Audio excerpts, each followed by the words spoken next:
welcome to Reddit on Reddit, the internet's auditory version of Reddit. I'm Nelson Allingham, joined by Dr. Evil. Well, here's the thing. Yeah. Last week, I looked you directly in the eyes as you were doing the intro. Okay. And you discovered that was really distracting. Yeah. This time, I turned all the way around and you nailed it. Yeah. I was just like, oh, this is making me feel more comfortable. Yeah. Talking to you back. The back of my head seems to be your sweet spot. I thought you were going to turn around and be patting a hairless cat. And I just thought, you had Dr. Evil vibes, is all I'm saying. Yeah. It's the swivel chair really helps with that. Yeah, that's right. If I did that on a kitchen chair and I needed to go, it would have not as good. No. Yeah, no, that somebody's got to have done that joke, right? Oh, surely, like an MTV Movie Award or something has done that joke. Yeah, that's right. All right, Cambo, let's get into it. This first Reddit on Reddit. Oh, shit. Okay, this is funny. Because I've written at the very top of the notes, "Gone fish caking," which is one of our Redditors that regularly cross post to us. Yep. But I don't know why I've written their name. There was a specific reason. Oh, okay. Is it just a general big shout out? No, I think it's just something. Anyway, let's not worry about that for a moment. This first. Oh, no. Okay, here we go. Okay, I remember now, actually. It was about, gone fish caking is dead to me. And here's why. You thought it was going to be complimentary. Because gone fish caking provides a lot for this show. Yeah. No, actually, I take that back because it really helps a lot. Actually, just touching on that briefly, we're almost up to episode 450. I'm very much looking forward to you taking over at episode 500 doing the show notes. I know you're hoping I'll forget, but Camber, it's going to be the joyous day of my life. All right, listeners, I'm going to need your help for the next 50 weeks.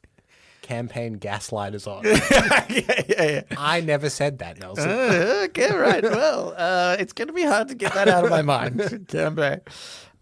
Anyway, Gone fish caking cross-posted something which I know you've seen too. They even titled it something along the lines of "not really suitable for the podcast," but check this out. Yeah, I know what this is. It is the most infuriating video in the world. Yeah.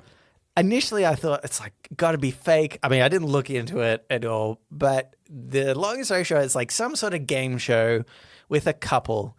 And the couple trying to match bottles on a bench with bottles underneath the bench that they can't see. Different colored bottles. Different colors, yeah. So if the very right bottom one is red, they've got to put the red one at the top right, you know?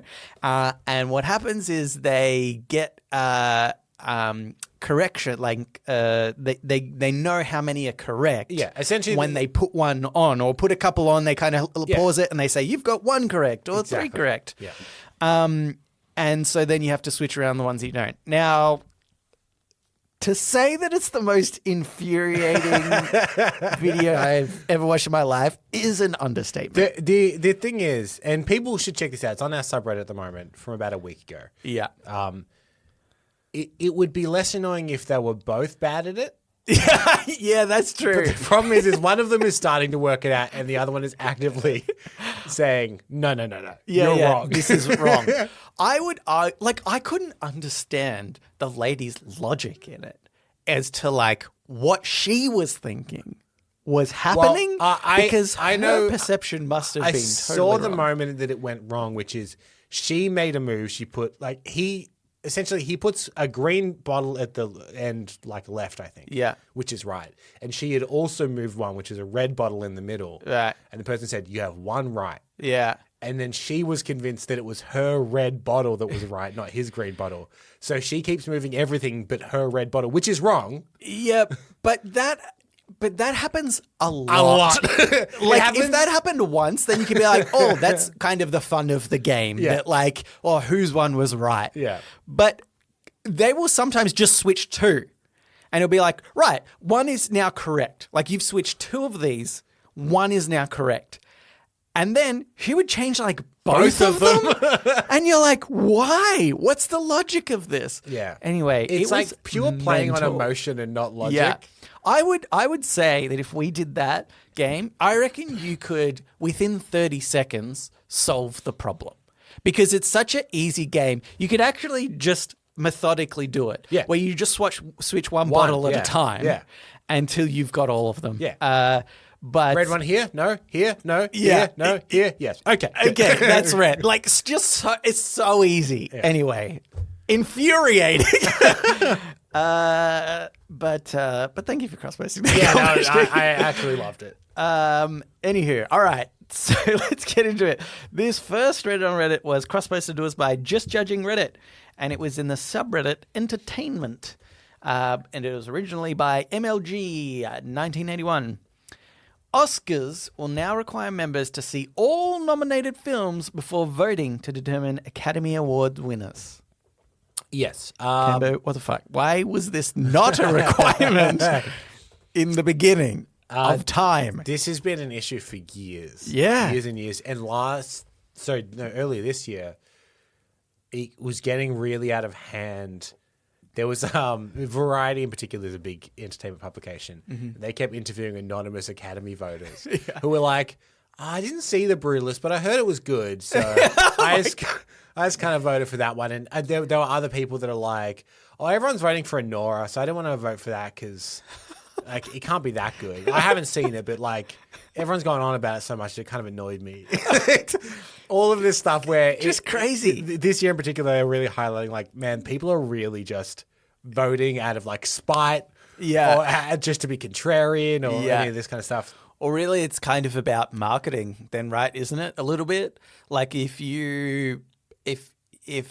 one film is arguably better than the other, but the other is doing better marketing at selling itself, well, it might be enough to get it across the line. Marketing specifically for the Academy Award. Like you have to do a campaign to get your film voted there on. in the first place. And honestly, the master of this was Harvey Weinstein. Yeah. Because famously, he slowly turned the entire Academy against Saving Private Ryan and for Shakespeare in Love. Yeah, right. Over an Oscar Crazy. season. Crazy. Who remembers Shakespeare in Love? Not one person. And his whole campaign, it was pretty genius, if disingenuous, was, well, name anything that happened after the first 10 minutes of Saving Private Ryan. They save him. It happens at the end. Their whole slander campaign was like, yeah, it starts really well with that whole beach sequence, but then after that, it's whatever. But instead of the whole thing in the town with that's so good. Instead of propping their film up, all they were actually doing is dragging the other film down. Not the worst thing he did, let's be honest. But he did. But it's pretty bad. He fundamentally broke like the voting system of the Academy because then ever since he ran these campaigns, people are like, oh. Yeah, you're like, oh, I didn't even really need to have seen it. People will tell me about it. They'll tell me what the good thing is. Yeah. There is also a thing is if you're in the Academy, you kind of get a vote on all kinds of stuff. But like if you're maybe you won supporting actor, doesn't necessarily mean you have all the credentials necessary to award best editing. Yeah. The joke for a long time has always been the best editing always just goes to most editing. Yeah. Which is not necessarily the best edit. Yeah. And because if you don't know much about editing, you're like, wow, look at that. That kills like a million cuts at that. Yeah. So I believe this rule actually means like Adolescence would go, where there's no editing, but that's almost so impressive that you would give it editing. Yeah. Well, and I've seen a lot of funny memes, which I really like, where it's like, oh, the editor from Adolescence, and he's just like sitting back in his chair eating popcorn. There's a lot of like hidden editing in that show. Yeah. See, that's Like why I sound think design. that you could. That's why I think you could give it to them because you're like, it seems like there's not a lot of editing, but actually there's. Anyway, sorry, I derailed this a little bit. I believe this rule is you need to have watched all of the films in the category you're voting on. Okay, yeah. Mm-hmm. So, if you're voting on best foreign film, but you've only seen one of them, you can't vote on that unless you watch all of them first, and then you can vote on that. Yeah. So to watch every film that's nominated in everything is a lot. Mm-hmm. So I don't think you have to, unless you want to vote on everything, which I'm sure people do. But so I totally think it's makes just sense. Like, that's a lot of film. That's a lot of time. Yeah. It's probably up to could be 200 films or something, like in any given year. Yeah. And that's and some of them are 400 hours roughly, give or take. I suppose there's some short films. You know what? It's like 380 hours. but that's like a lot. Yeah.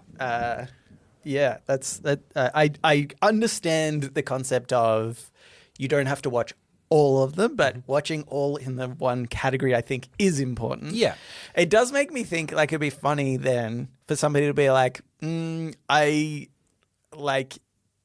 now committed to watching an entire category, so I'm not going to do short documentary or whatever. Well, yeah. So then you've got like maybe 3 people that are voting on that. As far as we know, it could be like 3 people that are voting on that category. And I guess that's it, isn't it? It's like, and if they all like know one person in that that's nominated. Yeah. Although it would be funny if they were like, there's 3 people voting in that category in the end, and they all choose a different film. So it's like, well, for the first time ever, a 3-way tie for short documentary. I remember one year for Best Original Song. This is almost the inverse of this. There was only 2 nominees. Oh, right, yeah. And funnily enough, the 2 nominees, one of them was Jermaine Clement, and the other one was Brett McKenzie. Both of Flight of the Conchords. The 2. Oh, yeah. Sorry. Yeah. Oh, that's so funny. It was funny. It was almost just like, which one do you like more? Yeah. Honestly, because they're both good songs. Yeah. They're both obviously equally talented to each other. Yeah. Which one do you like more? Yeah, that's funny. It was Brett in the end. Brett won. But yeah, that's like the opposite. That's what tore them apart. They were meant to do Flight of the Conchords season 3 or 4, but they didn't. Anyway, what I'm saying is I may have this wrong, but I believe as an Academy member, which means you've either won an Academy Award or you can get into it just through like being in the industry for a certain amount of time and having a certain amount of credentials, you are eligible to vote on everything, but you don't necessarily have to. And I believe the new rule, as far as I know, is if you're not going to vote on everything, what you are voting on, you need to have seen all of it. Do you know if they are policing this or they're just saying it? Yeah. Honestly, who knows? Yeah, because I could imagine there would be. They could implement some sort of system. Maybe. Yeah, the way I don't know how you would do that. The way you would police it, I suspect, would be. They used to send out like screened DVDs, but now I believe they've almost got their own like in-house streaming service. So they're like, here's your key to get in. Here are all the films that are nominated. So you could by account be like, well, which ones have they watched? But what if you're like, I saw this one at the cinemas and when it released or something? Or just like pop it on and walk away. Yeah. When it comes, you walk back in every few hours where it says, are you still watching? And you click yes. Interesting. Yeah, who knows how they'll police it. But I think probably regardless, like it's a right step forward. To me, it seems right. Yeah. Can I tell you the bigger Oscar news also happened, I think the same week as this news. Oh my God, what happened to Oscar? They're introducing a new award at the Oscars starting in 2027. Yep. Which is an award that has been campaigned for a very long time. Is it controversial though? Somewhat. Is it? Can I guess? I genuinely don't know, but I know one that's been thought of in the past is Stuntman. Bingo. It It was the outstanding stunt, I believe, is the name of the award. Well, that's because Tom Cruise wants to take it over. The annoying thing is, it starts in 2027. I'm watching the trailers of the new Mission Impossibles where he's hanging off a plane. Yeah. He must be like, oh, come on, guys. Can we? I know we've delayed this already. Can we delay it just 2 more years? Guys, the last film I did, the trailer was literally about the stunt. It wasn't even about the film. Like, I feel like he's been doing all these best stunts and now they bring it in. He's like, I've done all the ones I've always wanted to do. Now I'm going to think of something. This is going to be like what happens in 2027 is he will just do something moderately okay. And they're like, look, to make up for all the other ones, we'll give it to you. Yeah. But the controversy I remember being is that obviously it promotes the idea of trying to do more dangerous stunts, which really does, jeopardize people's lives. So it's interesting that they have gone ahead with it. Yeah. I do understand that. I mean, I think it is a thing. Like they should be the stuntmen should be recognized. It's incredible the stuff they do. Yeah. But it's a weird kind of award. I thought comparative to this, which would be interesting, and I'd say not so much awards based, although there are the video game awards, which is what I want to talk about, but even just in terms of reviewing games, I think it's really interesting because with video games, the difficult thing is, let's say you're trying to find an award for best game. Yeah. And there's 10 on there. Realistically, anyone voting should have played through and totally completed the game.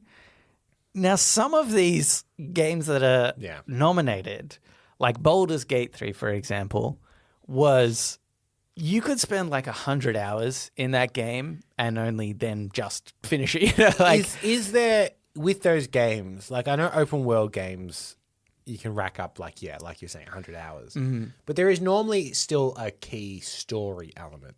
Yeah, right? yeah. So how long would you say that is? Because like at a minimum for games like that, surely it needs to be like, well, at least you need to have completed the story of that game. Well, that's the thing. Like with Baldur's Gate 3, it's totally about the story. It's even though there are like side quests and stuff like this to kind of distract you and does add to the overall like value of the game. The story itself is like once you finish the story, there's sort of a lot less interest of going back into the game. Unlike some where it's like the story is one thing. I played a game recently where I finished the story and it's like you've completed 20% of this game because actually there's so much more to it. So it's kind of a difficult concept to be like, if you're voting on this, I mean, the votes it definitely work quite a lot differently in the video game awards.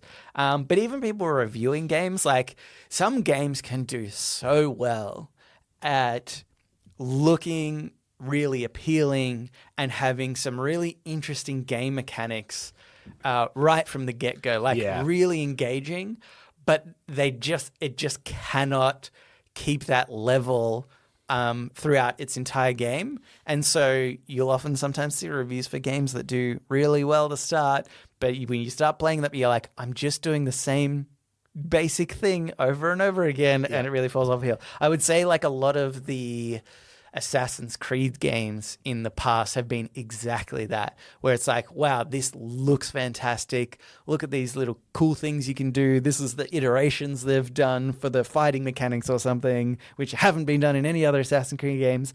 And then you play it and you're 10 hours in, you're like, what is the difference between this and all the other ones I play? Like, it's just so boring. So, I don't know. It's interesting. I think there's, I would appreciate kind of a similar rule for either the video game awards or, like there's some people that have started review channels where they're like, I complete the entire game, but it takes so long to complete an entire game that they review like 2 games a month. It's so difficult to do. Anyway. All right, let's move on and get into Ask Reddit. Ask Reddit. This Ask Reddit is... I didn't think anything was cross-posted to us. It was by Soggy Bread Crust. What's a cheat code you discovered in real life that actually works? Funnily enough, if you go XX triangle square, you actually get another life. People don't know this. Yeah. I did it and then I used it already. Yeah. I don't have it anymore. You so can't try it again. Yeah. Did this work? Oh my God, it did. Oh, I've used the cheat code. What a bummer. Now, Cammy, we could do something boring, like go to the comments and just read them out. Or we could go to the comments, sort by controversial, and then discuss what's going on here. Here's the great thing. Yeah. You have hyperlinked this post in our notes, and you have already sorted. I've already done the hard work for you. Because I did look at the top one and I went, huh. Yeah. Okay. Yeah. I've got some opinions, Camber. So anyway, this top controversial post, only 2 negative downvotes, was by El Camino del Sud. Being an arsehole gets you more things than being nice. For example, arsehole, give me an effing refund. I'm not leaving till you do. I don't care if it's past 30 days. Employees process refund to de-escalate the situation. Nice guy. Would you be able to refund this despite it being past 30 days, please? Unfortunately, it's store policy. We can't, yada, yada. Oh, I see. Thanks. Have a good day. That's the initial one. Yeah. Yeah. Can I give you my thoughts on this? Because the truth is, I think, have all experienced where an asshole has got away with something that it feels like unjust. Where they're like, they were an asshole. Why did they end up, I don't know, getting this refund or something? I remember a guy, this is like a quick anecdote because it was a very long time ago, but a guy who was abusive, very verbally abusive to a staff member at the cinemas. And he kept writing in and complaining, and people kept kind of like saying, no, not going to give you what you want in the end. I can't even remember what the original complaint was, but like actually really super verbally abusive, very bad, backed up by a bunch of people. And then it just got escalated to one of the high managers, and he was like, yeah, here's what you want. And just like, I was like, that is fucked. Yeah. Anyway, but so I think this, let's ignore, let's say, I reckon like 70% of scenarios where being an asshole or being nice won't change the outcome of something like this, not being able to get a refund, right? Like 70% of the time, maybe no matter what, you're just not going to get what you want. I reckon of that remaining 30%, it's actually like 60-40 to being nice that you'll get the thing more. Like assholes get it more than we are willing to believe they get it. Yeah. And I think you and I have both worked in jobs or industries that have like customer service enough to see that you just need to escalate it to a certain point. Yeah. And then it will just get It's approved. just like, that's done. Yeah. Like sometimes it's because I think people also think of extremes. I'm like, you don't have to be an asshole where, well, you're verbally abusing a staff member or something. Yeah. But you can just be like, You can be firm. stern. You can be stern in a way that's not nice, but not necessarily a massive asshole. Yeah. And that will definitely get you places as well. So I think this idea that, like, so I'm sort of defending this person a little bit who was controversially the most downvoted, which is that, oh no, this is terrible advice. Being an asshole doesn't get you things. Well, yeah, actually sometimes it does. And it's not like there's other reasons for not being an asshole, which is why this is not good. Just being decent, not wanting to live that way. Exactly. Just being nice to people. But yeah, I do think like there's plenty of times we're just sort of being nice against something. Just the other day I was nice to a person at a supermarket. Yeah, just once. Have a good day. You too. Nelson! Have $5. No, and they gave me something that I was very much aware was a discount that I shouldn't have received, but they gave it to me because I was being quite friendly to them. Yeah. So Yeah. I also think it's the same with like, you know, we're not the handiest of guys. Mm-hmm. So occasionally if someone needs to come over and do a job, the simple thing of like offer them a cup of tea or something like that, honestly, such a long way to them being like, oh, you know, there's this extra thing. I'll just quickly, I found that more often than not, they'll like, they're not going to give you 50% off or anything like that. Yeah. But one time the guy's like, oh, I noticed that as well. So I just kind of fixed that up. Yeah, like, right. Oh, thank you. Yeah. I'm also worried that because we're not the handiest of men, they will exploit the crap out of us. I mean, I'm renting at the moment anyway, so I'm like, whatever, you charge whatever. I don't, this does not affect me. But I still feel like I need to, or like getting my car serviced or something, you know? I'm nice to them because I'm like, I feel like you could tell me any price right now and I would just say, okay. What I do is I have the fake patina of seeming handy because I'll either ring my dad or my brother or his brothers, both of them. What's a spanner? Dad, quick, tell me. Who are both really handy. I'm like, here's my problem. Like, what do I need to have done? Yeah. And they'll tell me exactly what needs to have done. So then when I talk to them, I'm like, oh, it's actually just this issue and I just need this done to it. Yeah. And it sounds more like, oh, he seems to know what he's talking about. Yeah. I don't. Yeah. But it seems like I do.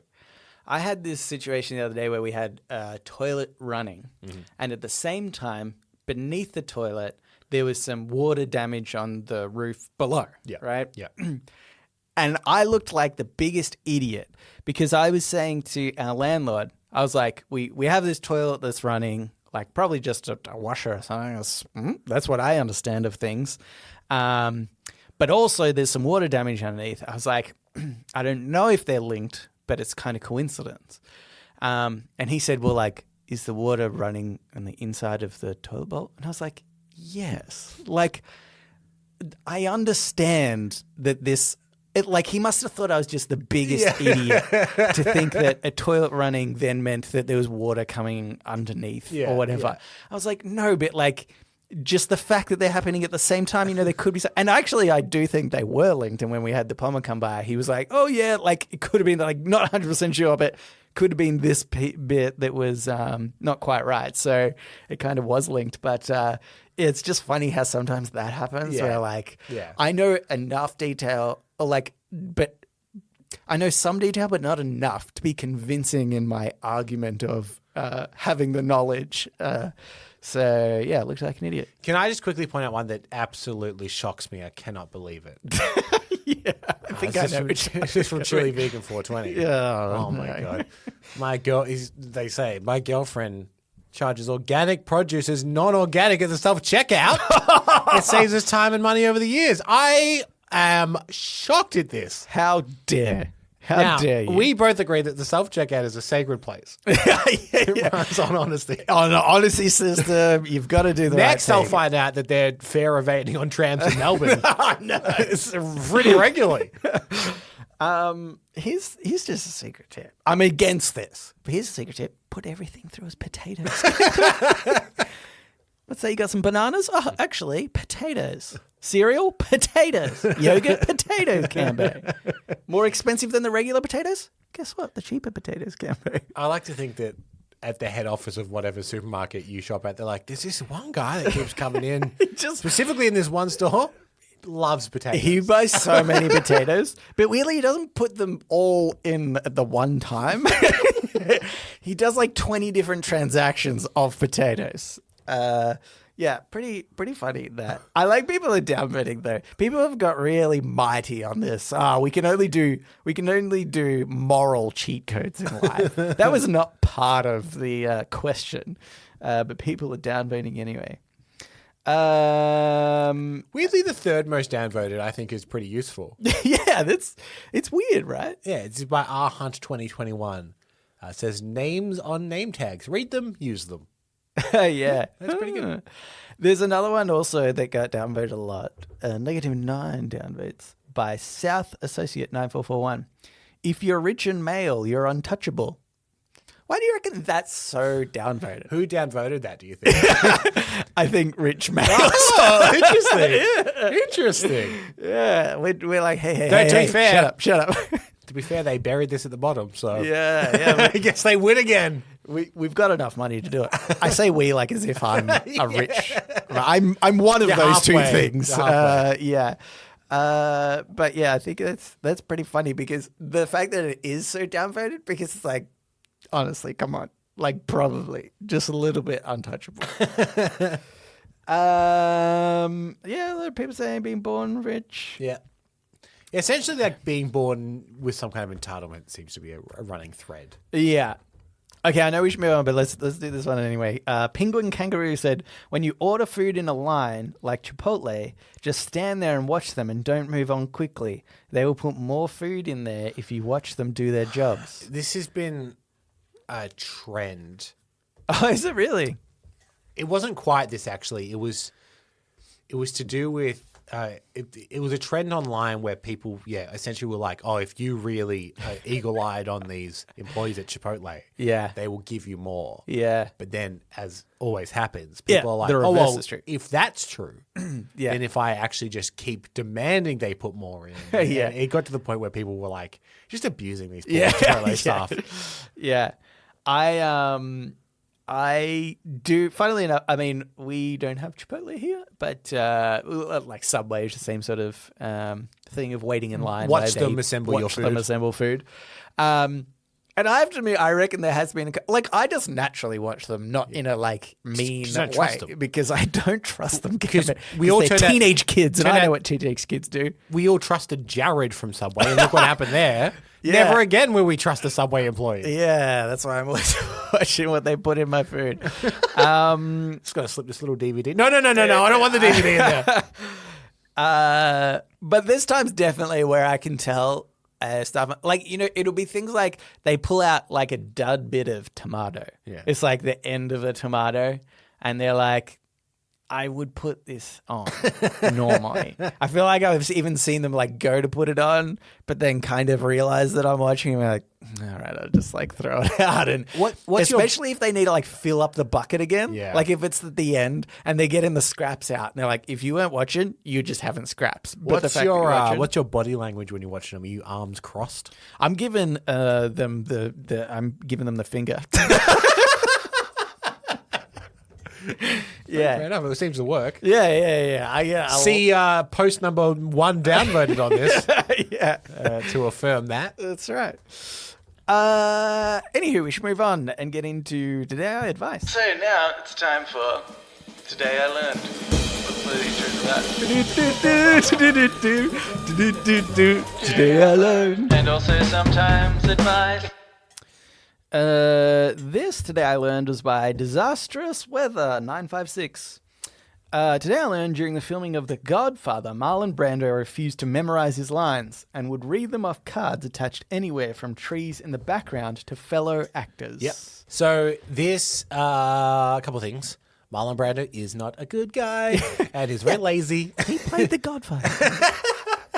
He wasn't acting. Method acting. That's what they call that. The whole horse in the bed was not in the script. He demanded they did that. Yeah. There's a great photo of James Caan from the set of The Godfather stand there, like hands on his hips, and he just has a cue card strapped to his chest because in the scene, it's the famous scene where he's stroking the cat and he's like making off, I can't refuse, whatever. He's talking to James Caan in that scene. Yeah.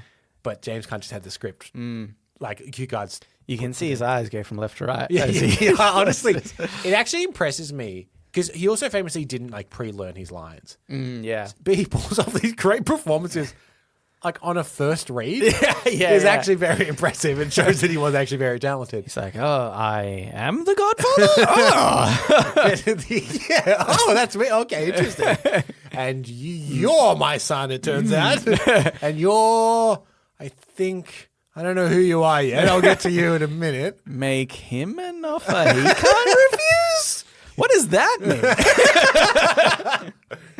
But the even funnier version of this is a few years later, he played Jor-El in the 1970s Superman movie.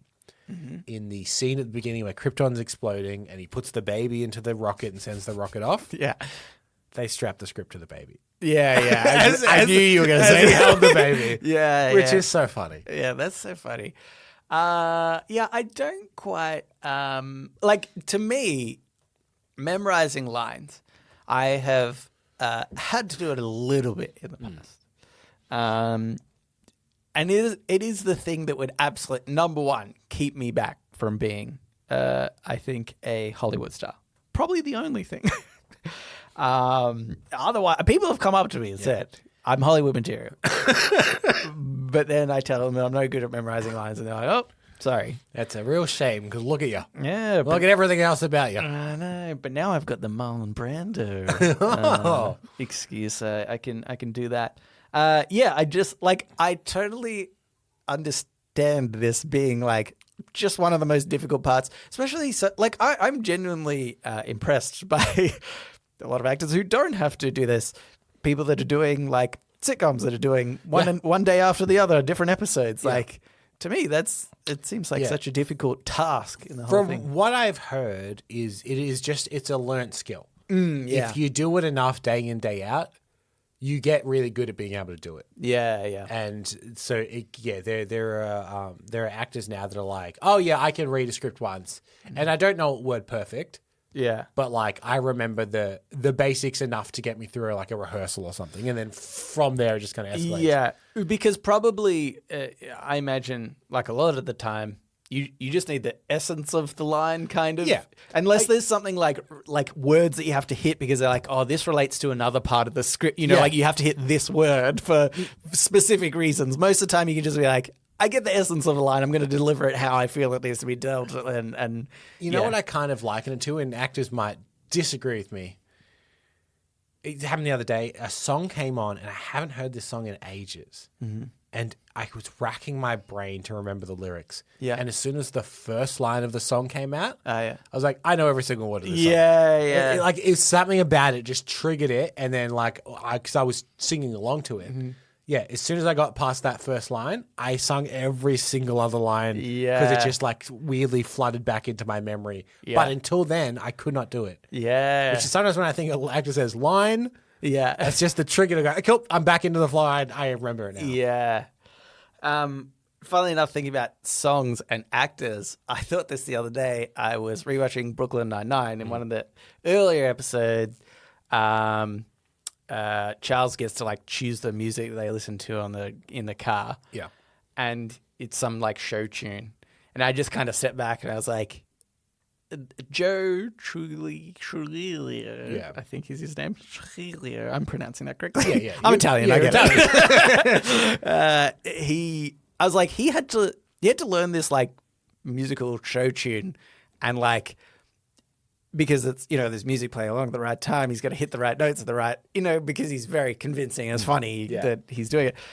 It's like that in itself is also surely much more difficult too than just like reading a line. Again, that essence of like knowing how a line should be dealt versus like, no, you have to word for word memorize, at least part of this song to be convincing. Like even that I'm sure would just be so annoying and getting the timing right. And the other one that sometimes surprises me is there is also a technique which Brando actually used later in his career called an earwig, where someone will feed a line to you. Mm-hmm. But you need to be able to listen to that while also listening to another actor perform their line. Yeah. So you need to split your concentration essentially. Otherwise, because it's like you would say your line, then I'd pause for 10 seconds to go, but did you consider? Like, that's the same. I'm terrible at that too because there'll be times where I'm listening to music or a podcast and Ellen is also talking to me and I'm not getting either conversation. That would really be my undoing too. I told you I'm so close to Hollywood material. Anywho, we should move on and get into shower thoughts. Shower thoughts, shower thoughts, shower thoughts, shower thoughts. This shower thought is by Final Justice Zero. Humans get more instructions on how to microwave packaged meals than they do on raising a child from birth and beyond. That is... Okay, here's what I think I've just realized. We should at least give parents a pamphlet after they've had a child. yeah. Don't let it do drugs. It depends. I would say that when they hand you the baby, this is true, but there aren't about 1 million books written about how to microwave a meal, but there are about 1 million books written about how to raise a kid. Too many pages, Cambo. Too many pages. Do you know what's good about microwaving meal? It's just on a flat piece of paper. That's what I'm saying. Pamphlet.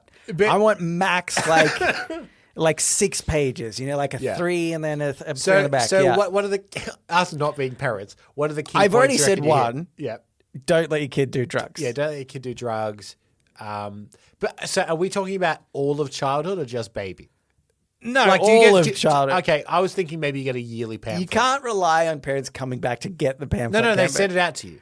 They send you a yearly pamphlet. You can't rely on parents checking the mail. So it's don't let kids As do you're drugs. handing the baby to them, the pamphlet Yeah. is on the... it's difficult for them to not touch the pamphlet. Yeah. So- Okay, gotcha. Yeah, like a script to a baby, you strap Yeah, the pamphlet to the kid, hand it to the parents. Exactly. So don't let your kid do drugs. Have the talk when needed. When needed. Yeah. Earlier is better, but not too early that they don't understand. Yeah. Support them.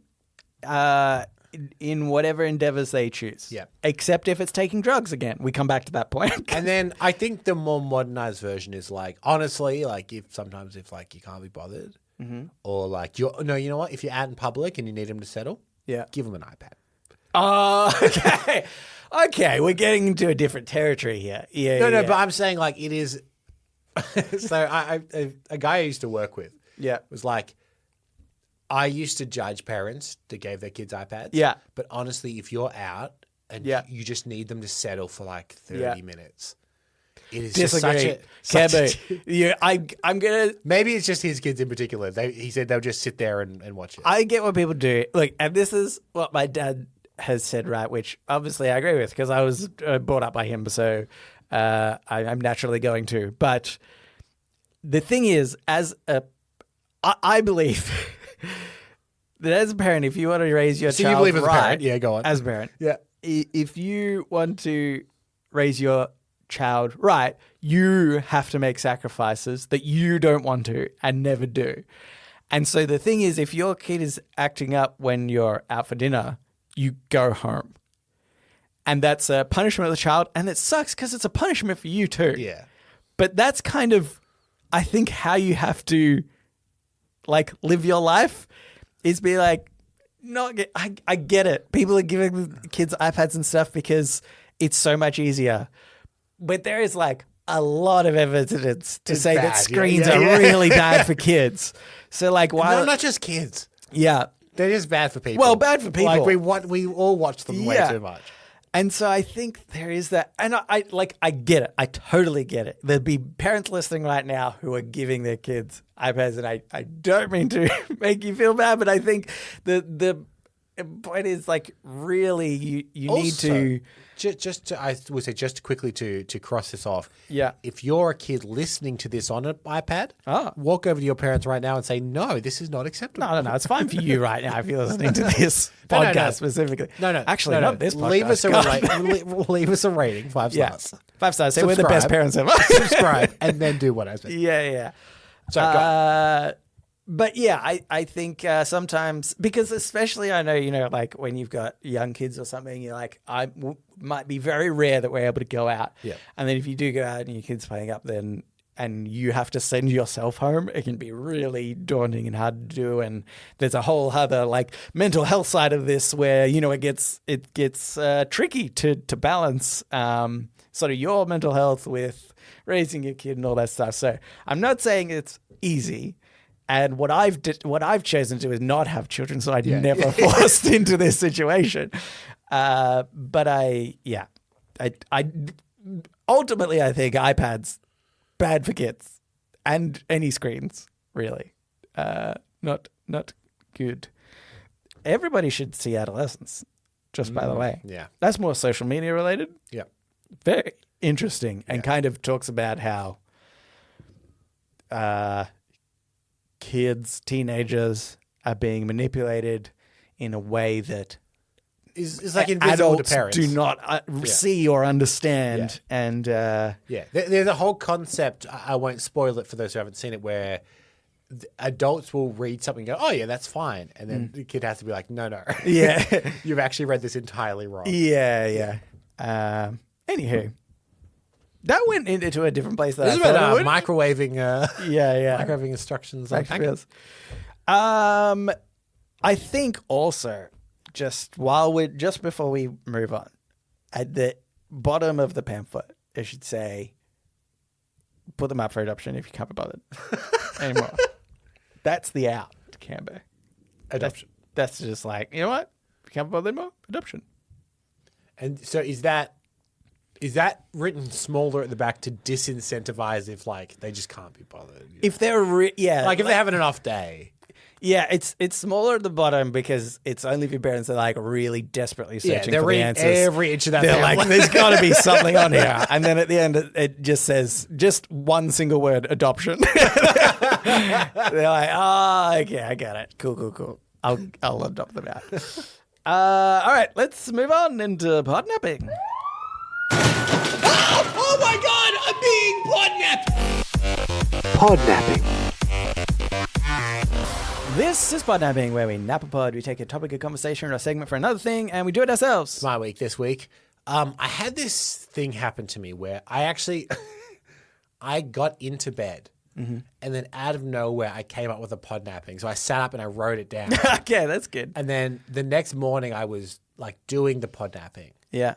And I did have the thought this would have been a better podnapping for me Ah, than for you. okay. But I mean, we live in Australia, drought-ridden country. Mm-hmm. If you get water, you don't waste it. If you think of a podnapping, you keep it. So what I've done is I've actually kind of simplified it a little bit because I think the original version was a little bit harder. Mm-hmm. So this is a game in which I'm going to give you the name of two actors. Mm-hmm. And the thing connecting those two actors is they've both played the same iconic role at different points. I'm so sure you've done this before.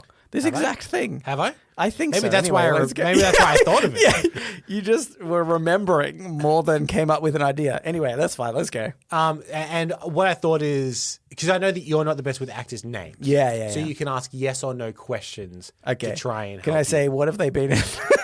Yeah. What have they both been What are in? their most famous roles? Yeah. I'll start you off a little easier. Okay. I'll say Christy Swanson and Sarah Michelle Gellar. Oh, okay, yeah. Well, I don't know Chrissy Swanson, but is she the earlier Buffy? She is Yeah, Buffy. okay. No, she's not. Don't say she is Buffy, Cambo. She's not. Who was first? Who was best is Who really... was most? Who was most? Who was most? Yeah. It's like the Batman. He's the best Batman. It wasn't the first Batman. Adam I don't West. know who that is. Oh, it? no, it'd be like Surely it'd be somebody we don't know. Yeah. It's from there. They had like a old cinema serial. Yeah. Back in the James McAvoy and Patrick Stewart. Oh, they were both Professor Xavier. Yes, Professor X. Yes, correct. Here's a slightly older, but though thematically tied one. Okay. Marlon Brando Oh. and Robert De Niro. Oh. Well, I mean, like I want to say The Godfather. Correct. Oh, wait, what? Robert De Niro plays the younger version of him in the second movie. Oh, okay, right. Yeah, They because both played The Godfather. I think I have seen all The Godfathers, and The but I don't Godfather's remember real them. name is Shoot. No, I don't think it's Shoot. Isn't it? Yeah. I've been calling him Shooty Godfather. Yeah. No, it's Peter. Yeah, it's Peter. Peter Mafia, I think his name is, isn't it? Yeah. Nice, easy one for you. Jack Nicholson and Heath Ledger. The Joker. The Joker. What about Harrison Ford and 90s heartthrob River Phoenix? Well,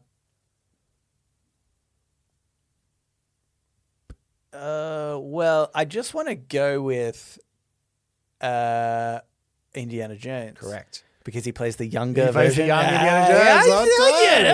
I get it. What about Ian Holm and Martin Freeman? Martin Freeman. Wait, is Martin Freeman the British dude? Yes, he's I'm guessing from Ian The Holm is Office. What's that? Is Ian Holm as well? Yes, they're both British dudes. Right. Yeah, cool. I just... Does that help? Yeah.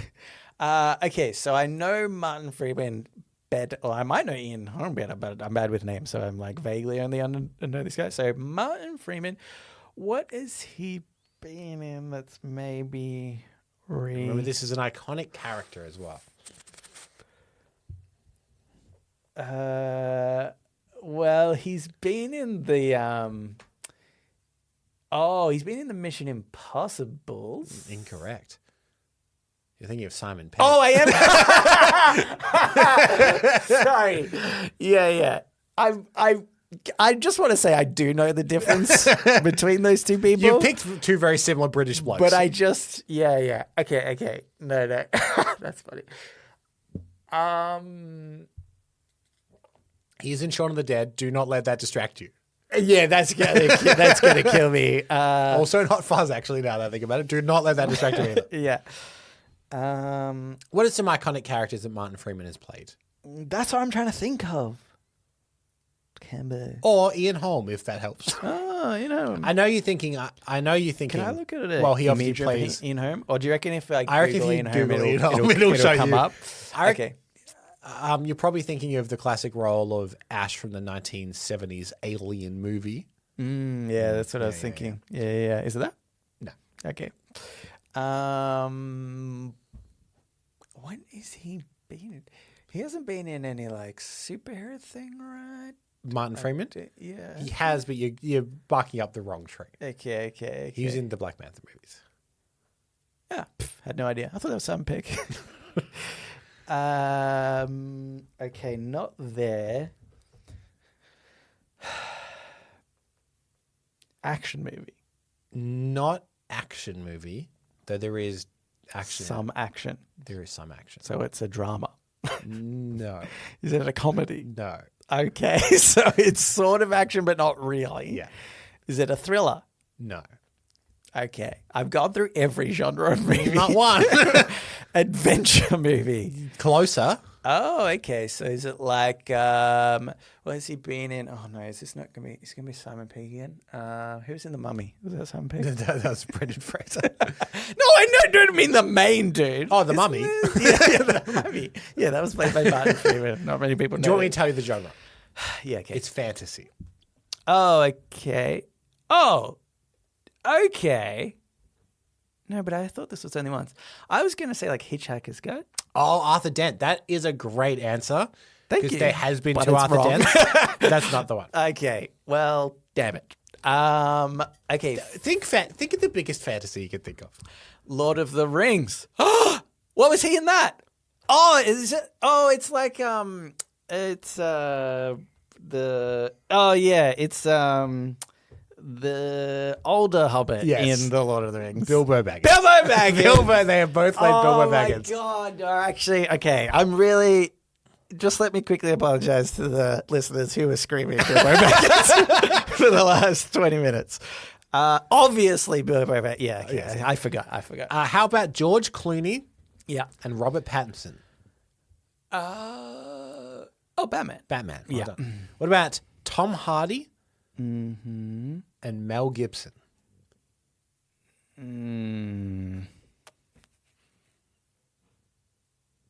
Mel Gibson. Yes. Jesus? Not Jesus.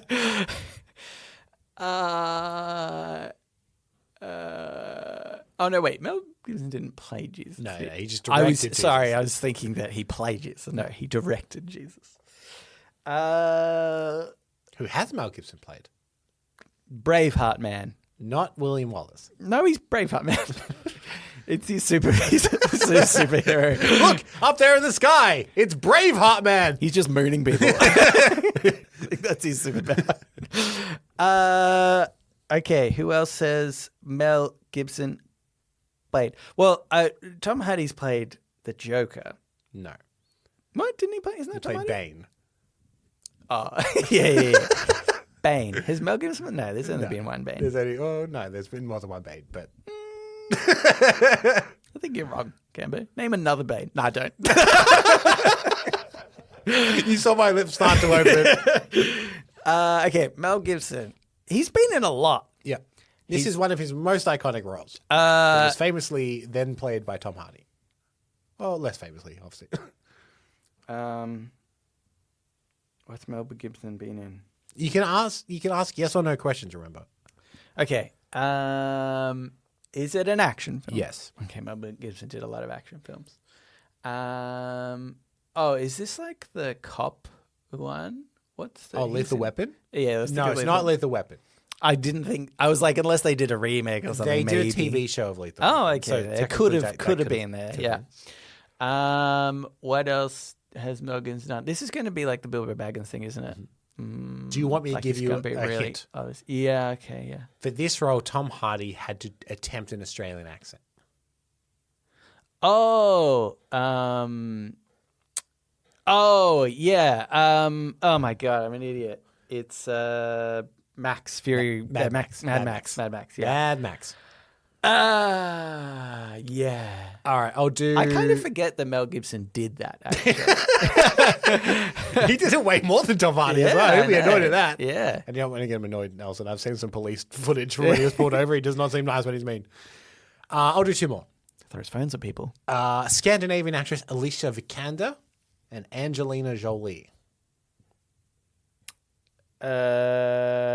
Okay. What's Angelina Jolie been in?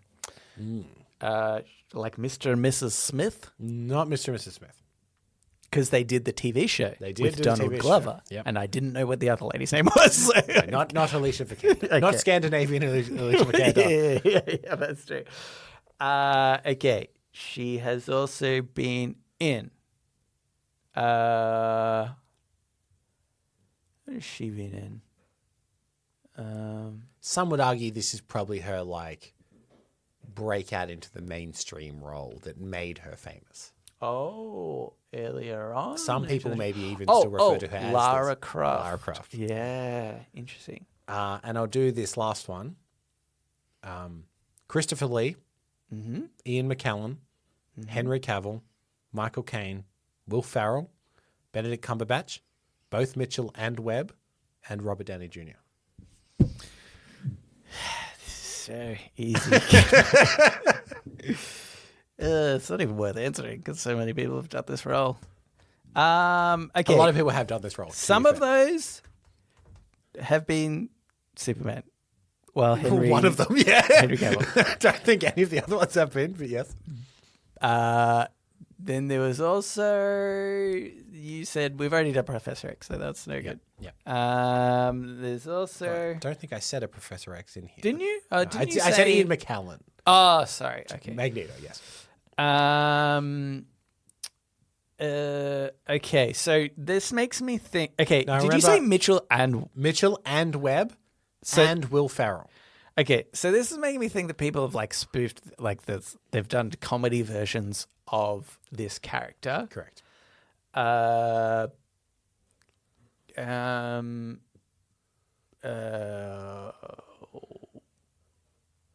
Would you like a hint? Hitler or something like that. It's not Hitler. I'm saying that because of Mitchell and Webb Gibbs that yeah. have often gone into German territory. I'll give you the hint. This is the most played character of all time. The list is far longer than the names I've given you. I've just given you a spattering of people that have played this character recently, within the last 20 years. Okay. Didn't feel like there were any James Bonds on there. It feels like no, there are no James Bonds on there. There are a couple of Americans on there. There are a couple of English on there. Yeah, because I was gonna say okay. Most played character. Is that okay? I should say most played character outside of Shakespeare, I think. Because technically like Hamlet and Macbeth and stuff are probably really the most played characters through theatre and all that kind of stuff. I believe this is the most played on-screen character. Right. Okay. Yes. I see what you mean. Yeah. On screen, what is there a lot of? Yeah. And you said recently too. There've been this thing. The most recent from my memory is actually Henry Cavill. Superman. We've been there. Then is it something that's more like a president or something? It's not a real person, not Right. a president. I'll also give you this hint. It is in the public domain. Oh, okay. So anyone can use this character. Right. So it's got to be old. An old Yep. fake person. Charlie Chaplin or something like that. He's not a fake person. Oh yeah, sorry. He's a fake real person. man. I forgot the one of the two clues that I had, which is that it was a fake person.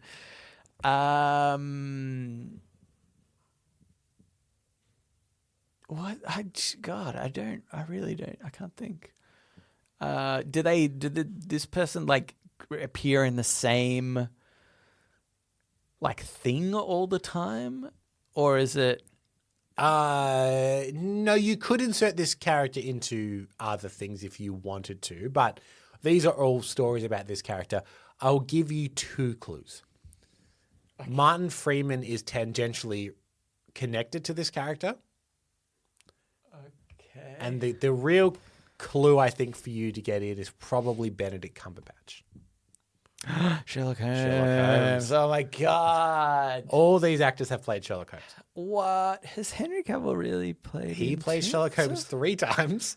I don't even remember that. He is in the Enola Holmes movies. about his niece or something, and he plays Sherlock. Oh, yeah, I remember, because I did see that. Oh, yeah, I totally forgot about that. Go through that list again, I want to see. Christopher Lee, that was back in the 70s. Right. Ian McKellen, played him in a movie called Mr. Holmes about 10 years ago. Right. Henry Cavill recently. Michael Caine has played him, I think, more than once. Will Ferrell is in a movie called Holmes and Watson.